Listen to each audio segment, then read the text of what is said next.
All right, hello everyone. This is going to be one of our last chapters. It's on classification. This gentleman here, his name is Carlos Linnaeus, and we're going to learn about him first.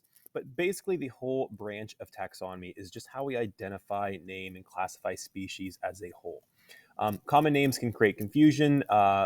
In class, we'll talk about some of the common names that do create confusion, but we don't like to use those common names because they're not specific enough.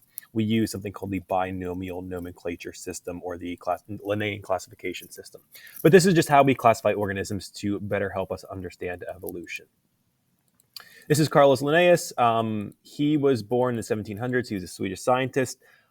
He created the way to organize species. He understood that there was a great disconnect between the common names and the species names, or I should say species names, but like common names throughout all of the world, and he wanted to create a more specific way of classifying these species. So he created this two-name naming system. You've probably seen this before, where we have the genus first, and then so genus down here, and then the species, so genus, species. These two words are going to be what classify species most specifically. When making the binomial nomenclature, the genus is always first, the species is second. Genus is capitalized, species is not. And then we always use the dead language of Latin. That's just because the names aren't going to change, or the words won't change the meaning. And we also italicize. You can see it's italicized here. All right, here's the total classification system. He had most of these. He did not have domain, but he started organizing these into different groups. And you can see as we go down the list here, we become more and more specific. We're in eukaryotes in the kingdom. We have a lot of organisms, species. There's only one. So as we go down this list, it just becomes more specific and more specific. And it goes domain, kingdom, phylum, class, order, family, genus, species. There's a lot of mnemonics to remember with this. I just, I really don't go for the mnemonics. I just say, hey, you got to remember it. Domain, kingdom, phylum, class, order, family, genus, species. What species are we? So we are the Animalia kingdom, phylum Chordata, class Mammalia, order is the primates, family Homidea, genus Homo, and species Sapiens. So we're Homo sapiens. All right, largest classification. So that was 18.1, very short section. 18.2 are the domains of life. This is the largest classification. This is what we had to add on after Linnaeus came around. Bacteria, Archaea, and Eukarya. These are our three domains. You can see here's our domains: Eukarya, Archaea, and bacteria. Remember that prokaryotic cells do not have a nucleus, and eukaryotic ones do. Okay, that's really important going forward here. So domains of life, there are three of them. Bacteria is prokaryotic, so that means it doesn't have a nucleus. It's unicellular, it's microscopic. Cell walls contain this molecule called peptidoglycan. We won't get much into it, but basically all it has is this peptidoglycan. And they're either heterotrophic or autotrophic. Heterotrophic means they get their nutrients and energy from other organisms. Autotrophic means they make it themselves. Archaea, this is another prokaryotic unicellular life. This is some of the oldest forms of life.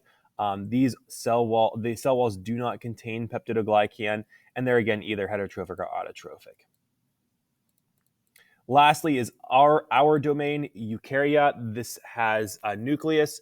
They're the most diverse group. They're obviously multicellular, and we have 4 different types. Well, I should say most of them are multicellular. We have the 4 kingdoms within Eukarya, which are animal, plants, protista, and fungi. You can see that they are either multicellular, unicellular, or autotrophic, heterotrophic, or both.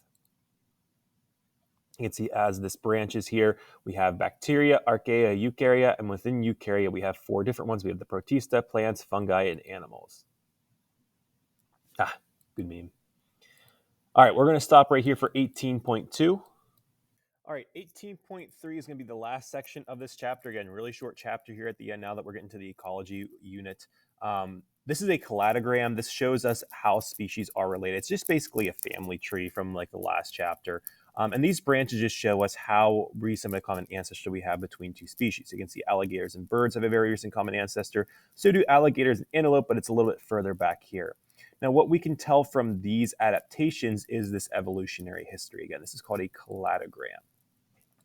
Now, these branches in the tree represent speciation events. These events, again, this is like a population speciating to a different species, same thing here. So this is just going to be that speciation event. This is just showing that common ancestors between these 2 species then.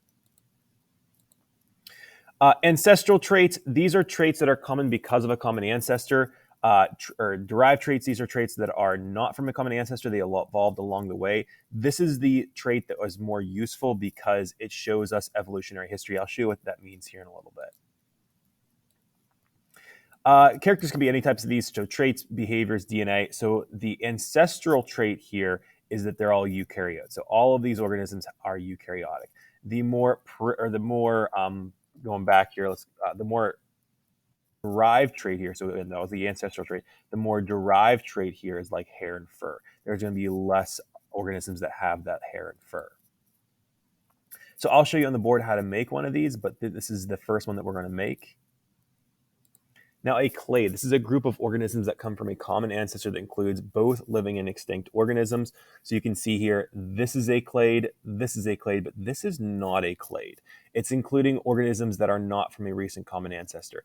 What I like to help students with this part is right here, every line going forward, that is a clade. You can see how this would be a clade if we didn't include this one here, but this here is not a clade.